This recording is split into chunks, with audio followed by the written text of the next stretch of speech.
मुख्यमंत्री फडणवीसांनी टार्गेट पूर्ण केलं। कुख्यात माओवादी सोनू उर्फ भूपतीचं आत्मसमर्पण। भूपतीसह 60 माओवादी माणसात परतले। महाराष्ट्रातील माओवादी चळवळीला जबरदस्त दणका। भूपतीचे 60 माओवादी साथीदार सुद्धा महाराष्ट्र पोलिसांना शरण। गडचिरोलीत माओवाद्यांच्या मुसक्या आवळल्या। गोंदियाच्या पालकमंत्रीपदी इंद्रनील नाईक। बाबासाहेब पाटलांचा गोंदिया जिल्हा पालकमंत्री पदाचा राजीनामा। प्रकृतीचं कारण देत अजित पवारांकडे पाठवला राजीनामा। महाविकास आघाडीच्या आंदोलनाची हवाच गेली। शरद पवार महाविकास आघाडीच्या शिष्टमंडळात जाणार नाहीत। पूर्वनियोजित कार्यक्रमामुळे पवारांचा नकार। रवींद्र धंगेकर गप्प बसेनात। मंत्री चंद्रकांत पाटील यांच्यावर गंभीर आरोप। कुख्यात समीर पाटील मंत्री चंद्रकांत पाटील यांच्या जवळचा। अजित पवार पुण्याच्या शनिवार पेठेत। शनिवार पेठेतील तानपुरा पुलाच्या पाहणीला पोहोचले अजित पवार। उत्तर प्रदेशच्या योगीराजमध्ये गुंडांचा खात्मा। आतापर्यंत उत्तर प्रदेशात 256 गुंड ठार।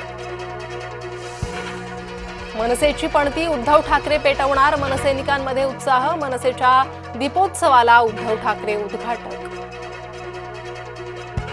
महाविकास आघाडीचे गाडे पुन्हा आयोगाच्या उंबरठ्यावर। मंगळवारची चर्चा समाधानकारक नाही। आजच्या पत्रकार परिषदेवर महाराष्ट्राचं लक्ष। पुन्हा पुन्हा तेच ते महाविकास आघाडीला हव्यात। मतपत्रिकेवर निवडणुका। मतचिठ्ठी शक्य नसेल तर मतपत्रिकेवर निवडणुका घ्यायचा महाविकास आघाडीचा आग्रह। टॅरिफ बॉम्बमुळे अमेरिकेत फराळ पाठवणं महागलं। यंदाच्या वर्षी मागणीत 25% घट। निवडक स्थानकात प्लॅटफॉर्म तिकीट विक्री तात्पुरती बंद। दिवाळी दरम्यान गर्दी टाळण्यासाठी मध्य रेल्वेचा निर्णय।